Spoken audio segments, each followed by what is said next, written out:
Assalamualaikum warahmatullahi wabarakatuh.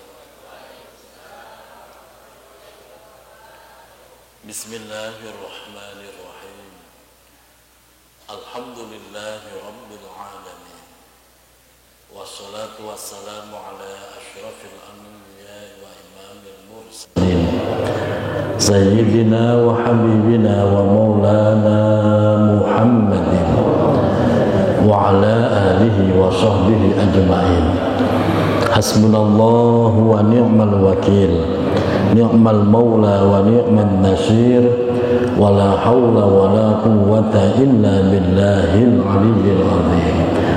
Allahumma anfa'na bima 'allamtana wa 'allimna ma yanfa'una birahmatika ya arhamar rahimin. Amin ya rabbal alamin. Al-Mukarramun, seluruh pengurus DKM Masjid Jami Al-Faraba, Ketua DKM Bapak Haji Abdul Jabbar, semoga Allah pelihara kesehatan beliau, seluruh para asatid, para guru, para sesepuh, berkhusus orang tua kita Bapak Haji Rosim, Bapak Haji Karnadi, dan seluruh Bapak Haji lainnya, seluruh tokoh masyarakat dan penggemar penggiat Majelis Ilmu Om Rio, dan seluruh jamaah Bapak Ibu yang hadir pada kesempatan malam hari ini. Semoga senantiasa Allah sehatkan lahir batin kita, Allah tambah-tambah keberkahan hidup kita, Allah istiqomahkan kita di dalam kebaikan, dan kelak diwafatkan dalam keadaan husnul khotimah. Amin ya rabbal alamin. Alhamdulillah wa syukurillah, segala puji bagi Allah. Pada kesempatan malam hari ini kembali Allah kumpulkan kita di salah satu taman surganya Allah, yaitu Majelis Ilmu, melanjutkan kajian kitab Nasaihul Ibad. Pada kesempatan malam hari ini kita masuk pada maqalah ke 29 ya 29. Bismillahirrahmanirrahim. Wal maqalatut tasi'atu wal ishruna an Hamid al-Lafafi rahimahullahu ta'ala anhu qala, dan seterusnya. Maqalah yang ke-29, nasihat yang ke-29 ini datangnya an Hamid, datangnya dari seorang imam, namanya Imam Hamid. Ada yang baca al-Lafaf, ada yang baca al-Lifaf. Rahimahullah, semoga Allah selalu merahmati beliau. Annahu, sesungguhnya beliau Imam Hamid qala, berkata. Ini nasihat yang luar biasa untuk kita renungkan bersama dan kita amalkan. Begini perkataan nasihat beliau. Arba'atun, ada 4 perkara. Tolabnaha, yang mana kami mencari 4 perkara tersebut. Tolabnaha, yang mana kami mencari 4 perkara tersebut. Fi arba'atin, di dalam 4 cara. Kami mencari 4 perkara dengan menggunakan 4 cara. Fa'akhta'na, ternyata kami salah. Kami salah turuqoha, yaitu jalan untuk menempuh perkara tersebut. Ternyata kami salah jalan. Fawajnaha, kemudian kami mendapatkan fi arba'atin ukhra, kami mendapatkan 4 perkara tersebut ternyata fi arba'atin ukhra, di 4 perkara yang lainnya. Muter-muter gitu, enggak. Intinya pengen mendapatkan 4 kenikmatan, 4 perkara dengan cara 4 perkara. Ternyata cara 4 perkara ini salah jalan. Karena salah jalan pasti mendapatkan sesuatu yang berbeda. Kalau jalannya salah, tujuan utama pasti nggak akan dapat. Nah, Nah, makanya di sini begini, yang dimaksud 4 perkara itu apa? 1, tolabnal gina fil mali fawajnahu fil qanaah. Tolabnal gina, kami mencari kekayaan. Ibu pengen kaya apa miskin? Nah, bapak juga sama. Nah, semua orang pengen kaya kan? Tolabnal gina, kami mencari kekayaan. Fil mali, yaitu di dalam harta benda. Kami pikir kaya itu adalah ketika memiliki harta benda yang banyak. Samakan dengan pemikiran kita begitu ya. Kan kita selalu mendefinisikan orang kaya itu yang hartanya banyak, tabungannya banyak, kebunnya banyak, kan gitu. Ternyata itu salah. Kalau kita mencari kekayaan dengan mengumpulkan banyak harta, ternyata itu sebuah kesalahan. Maka di sini dijawab, fawajadnahu, ternyata kami mendapatkan kekayaan yang sebenarnya itu bukan di harta benda yang banyak, tapi fil qanaati, di dalam hati yang qanaah. Harta banyak, tapi kalau hati belum merasa puas, masih nyari lagi nggak, Bu? Nah, selama masih mencari, itu berarti belum kaya.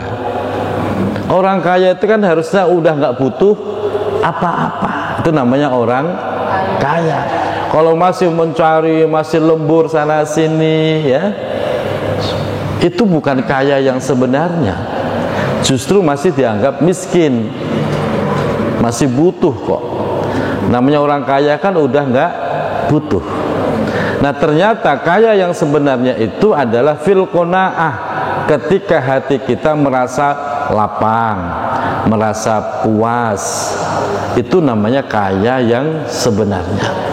Biarin gaji sebulan 20 juta, qanaah. Kenapa? Nggak mau. Iya, biarin begitu. Yang penting hati mah qanaah. Gaji 20 juta per bulan, tapi kalau hati masih belum ikhlas, belum puas, pasti dia masih merasa kurang, nyari lagi. Biarin gaji pamer sebulan 3 juta, tapi hati lapang. Terima kasih ya Allah atas rezeki yang telah Kau berikan kepada kami. Tenang, Pak. Udah nggak noleh-noleh lagi, udah nggak ngayap kemana-mana, udah anteng. Hatinya merasa cukup, merasa puas, jadi dia benar-benar kaya. Udah nggak pengen macam-macam lagi.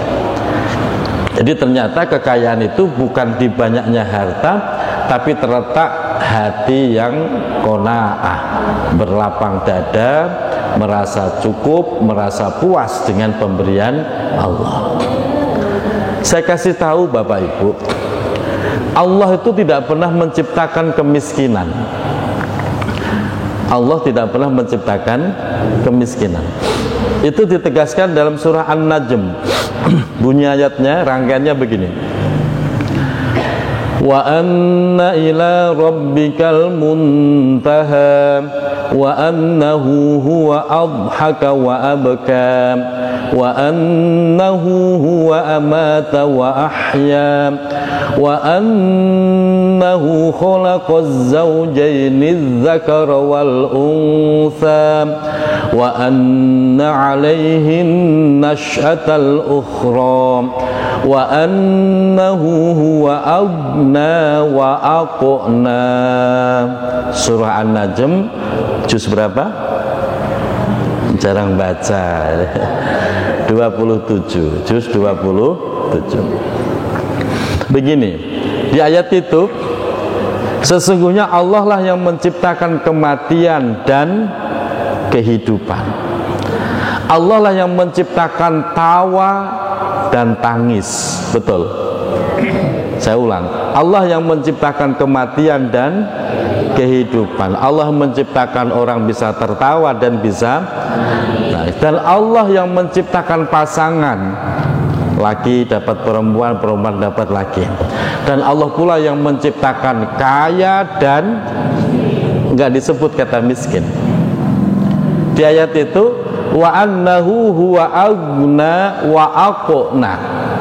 Allah lah yang menciptakan kekayaan atau kaya, wa aqna, dan yang menciptakan kecukupan. Allah enggak menyebut kata miskin. Karena sesungguhnya memang Allah nggak pernah menciptakan kemiskinan.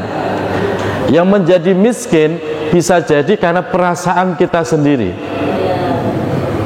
Contoh, ketika bapak sudah bisa bekerja, dapat penghasilan, tapi bapak masih membanding-bandingkan dengan orang lain, maka bapak akan terus merasa miskin. Betul. Coba kalau bapak dapat rezeki, alhamdulillah, udah jangan noleh-noleh. Itu bapak cukup pak, buat makan cukup, buat kondangan cukup, buat bayar cicilan cukup. Tapi kalau bapak masih noleh ke sono, wah itu kok dapat ini, bapak akan terus merasa miskin. Padahal seandainya nggak noleh-noleh, udah yang ada disyukuri cukup. Allah nggak akan menciptakan kemiskinan. Itu dan nas Allah. Yang kedua, selama kita tidak memperturutkan ego kita, nafsu kita, cukup pak. Kenapa orang jadi miskin? Karena memperturutkan egonya, memperturutkan nafsunya. Gaji sebulan 5 juta, pakai ngambil mobil lagi. Habis gak pak? Dia akan merasa miskin. Salah siapa itu? Ego dia, nuruti nafsu. Masa iya tetangga punya mobil gua enggak? Nah, itu kan namanya ego pak. Membesarkan rasa ego, nafsu, itu yang menyebabkan miskin. Coba gaji 5 juta, udah jangan nyicil mobil, cukup gak?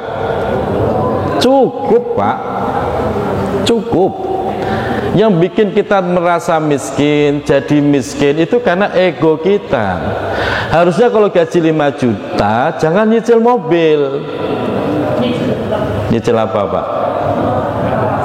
Nyicil panci. Kalau bapak gaji 5 juta nyicil panci, bapak nggak akan terasa miskin, betul? Lah bapak gaji 5 juta nyicil Fortuner, aduh, Fortuner cicilannya 13 juta per bulan pak. Ya paling enggak ya sepeda lah, gitu loh. Jadi kadang-kadang yang menjadi miskin itu bukan karena Allah bikin miskin, enggak, cukup pak, cukup. Makanya bapak ibu semuanya, kalau pengen merasa tidak miskin, hindari membanding-bandingkan nikmat itu. Hilangkan perasaan seperti itu. Yang ada bu, berapapun dibagi suami, disyukuri. Jangan pernah dibandingkan. Kalau dibandingkan, ibu akan miskin terus sampai mati. Digaji, ya dikasih uang belanja suami per hari 300.000 mamanya. Kenapa? Sedikit-sedikit. Kok masih banding-bandingin dengan yang lain? 300.000 itu seakan-akan sedikit sekali, betul?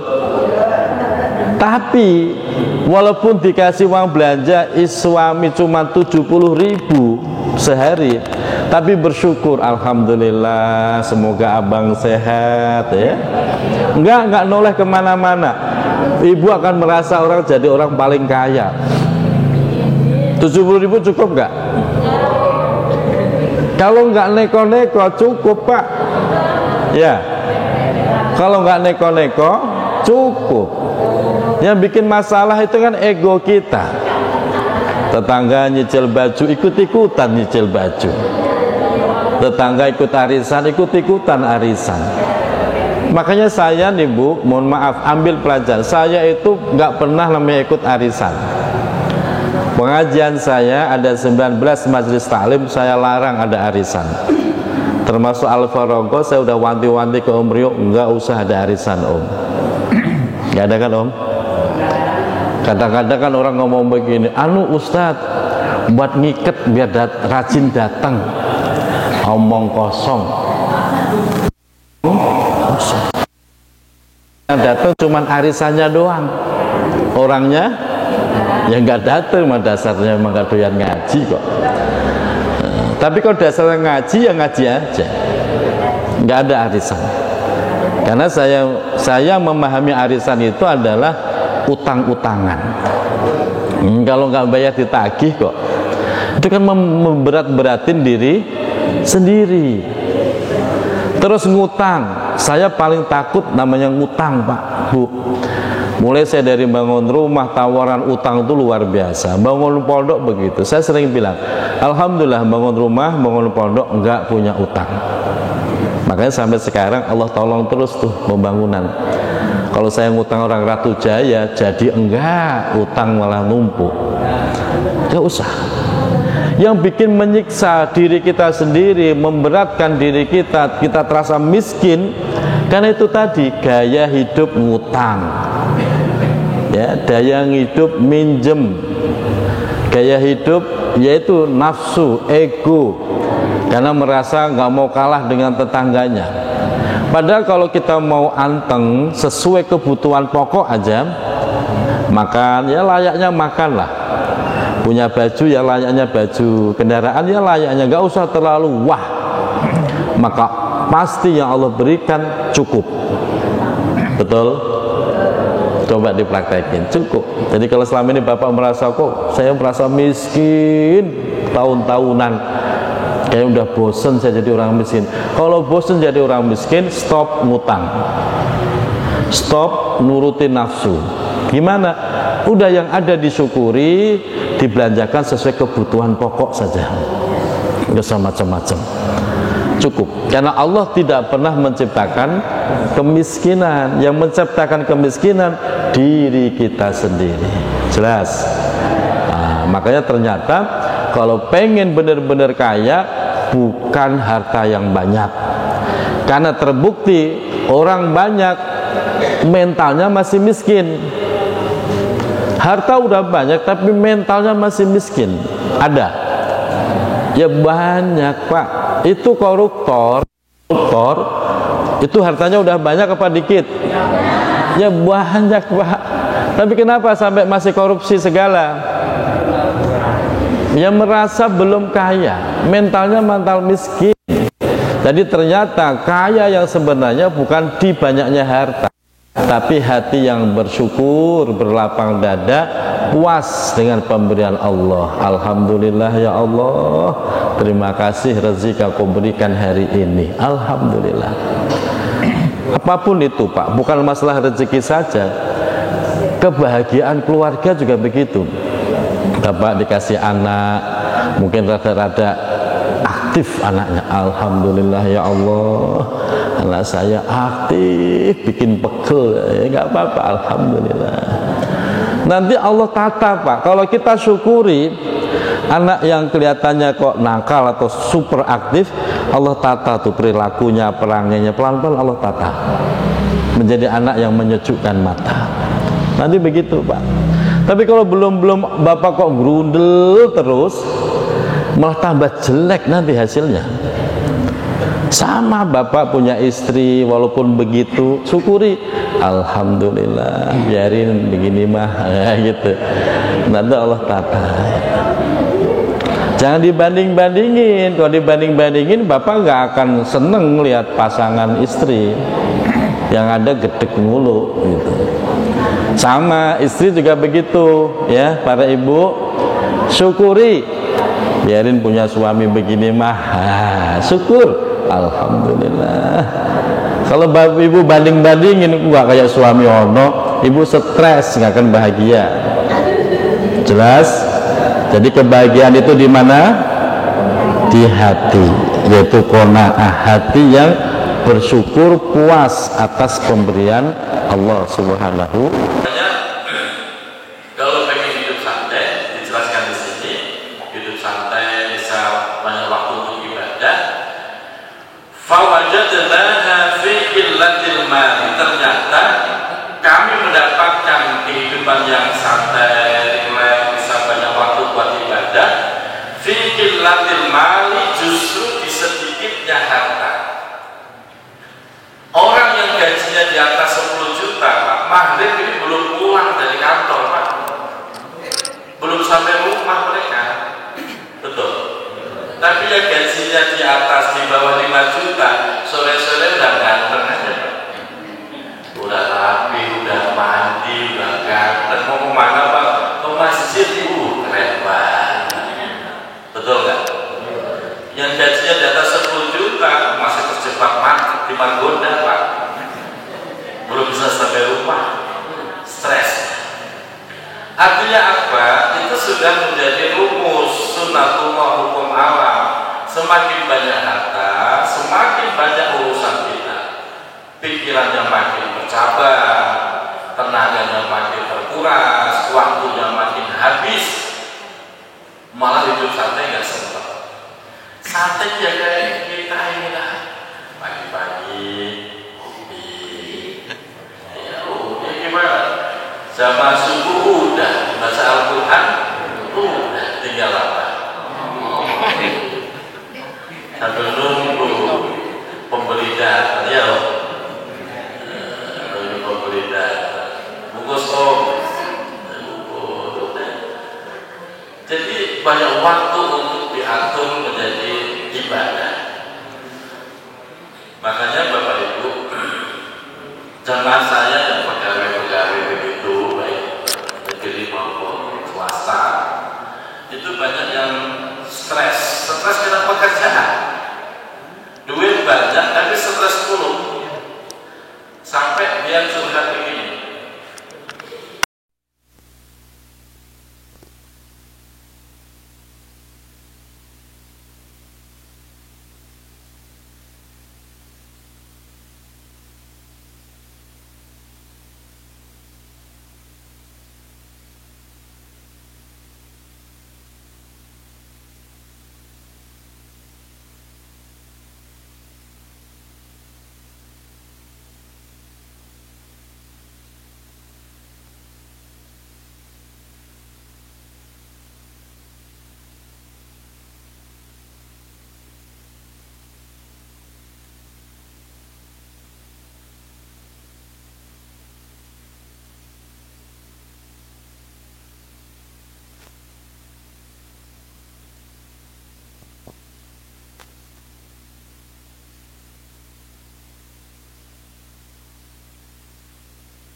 Sedikit itu artinya udahlah kebutuhan pokok primer kita udah tercukupi, ya udah, nggak usah mulu-mulu. Motor cukup, pamannya berapa orang di rumah, orang cuma 3 orang, cukup satu ya satu aja, nggak harus satu orang satu motor, nggak harus begitu, malah ribet nanti Bapak. Kalau garasinya ribet, kadang kita masih melak, dibuat gaji begini mah melak ya. Tapi kalau nggak punya motor, kalau ke masjid ya enak aja. Apa yang dibikin?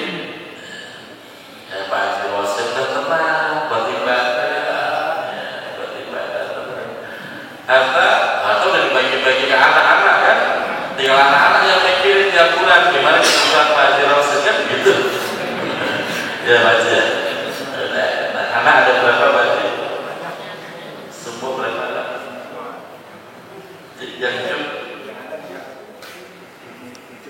Yang ada 37, satu orang 2 juta.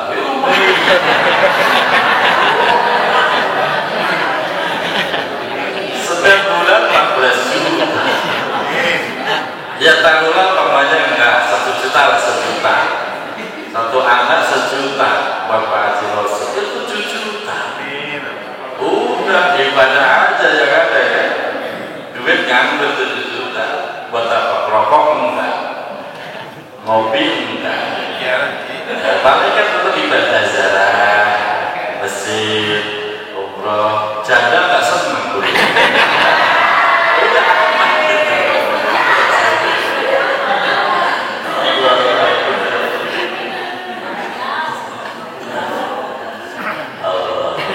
Nah pokoknya begitu. Jadi kalau Bapak dikasih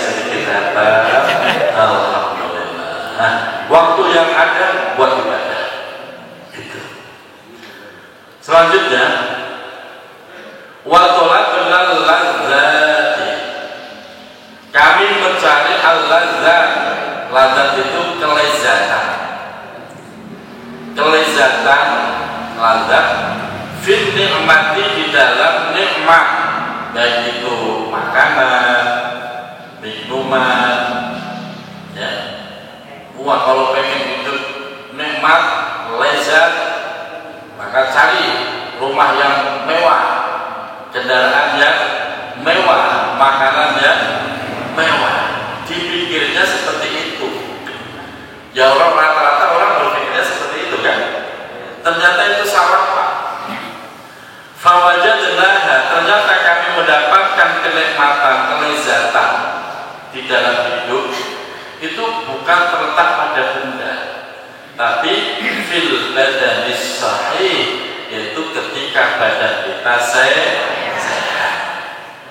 Badan sakit, walaupun rumah mewah, gak akan merasakan nikmat. Betul.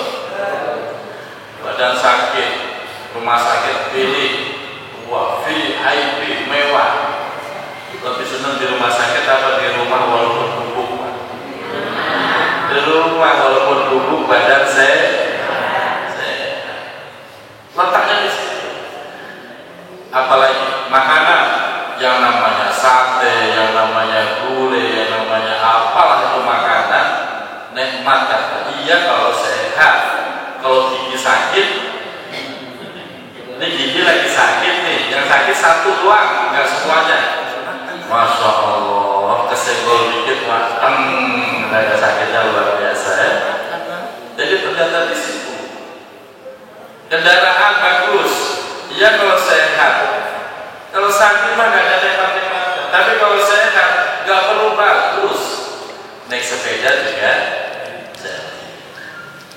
Makanya syukuri kesehatan yang Allah berikan. Jangan buru nikmatnya, tapi syukuri badan kita. Saya tidak pernah setuju kalau ada orang ngomong begini. Mari kita syukuri nikmat Allah, baik yang besar ataupun yang kecil. Saya tidak pernah setuju. Mana ada nikmat Allah yang kecil? Ya, coba tunjukkan mana nikmat Allah yang kecil itu mana? Mata kita bisa berkedip, itu nikmat aku apa nikmat kecil? Nikmat aku. Bapak nggak bisa berkedip 15 menit aja. Udah larinya ke rumah sakit itu Pak. Iya. Cuma dia itu tadi, Masya Allah, kita sering lupa bersyukur. Bapak Ibu pernah nggak ngomong begini, ya Allah terima kasih mata saya bisa berkedip? Pernah ngomong begitu? Belum. Mau umur sekian masih belum. Dia bilang aja emang enggak gitu. Nah sekarang disyukuri. Makanya kalau bangun tidur tuh, abah saya, umi saya kajarin kalau bangun tidur kan baca doa ya. Itu ditiupkan ke telapak tangan. Alhamdulillahilladzi tiupkan ke telapak tangan, usapkan ke seluruh wajah sambil ngecek kondisi badan kita. Sambil bersyukur kita ngusapin wajah. Alhamdulillah, itu masih normal, mulut normal, mata masih normal, bisa lihat. Terus kepala, alhamdulillah kepala masih utuh, tangan masih sehat, masih utuh, sampai telapak kaki. Sambil bersyukur, sambil ngecek. Kenapa? Ternyata saya pikir-pikir benar juga ya saya puasa. Sebab banyak orang bangun tidur mati sebelah. Ada. Tahu-tahu sebelah kanan udah tak bisa gerak. Ada yang mati semuanya. Bangun tidur cuma bisa melek doang, gerakin badan udah tak bisa. Makanya kita ngecek, disyukuri terus sehingga semua yang ada di tubuh kita berusaha untuk bisa mensyukuri. Jangan kok syukur kalau dapat duit doang baru syukur. Alhamdulillah ya Allah, duit doang. Emang nikmat cuma duit? Kan enggak ya. Badan sehat itu yang utama. Badan sehat itu yang diajak ngaji ayo, diajak santai ya ayo, diajak ngopi ayo, diajak kerja. Badan sehat itu serba enak. Makan nasi goreng ayo, nasi kebuli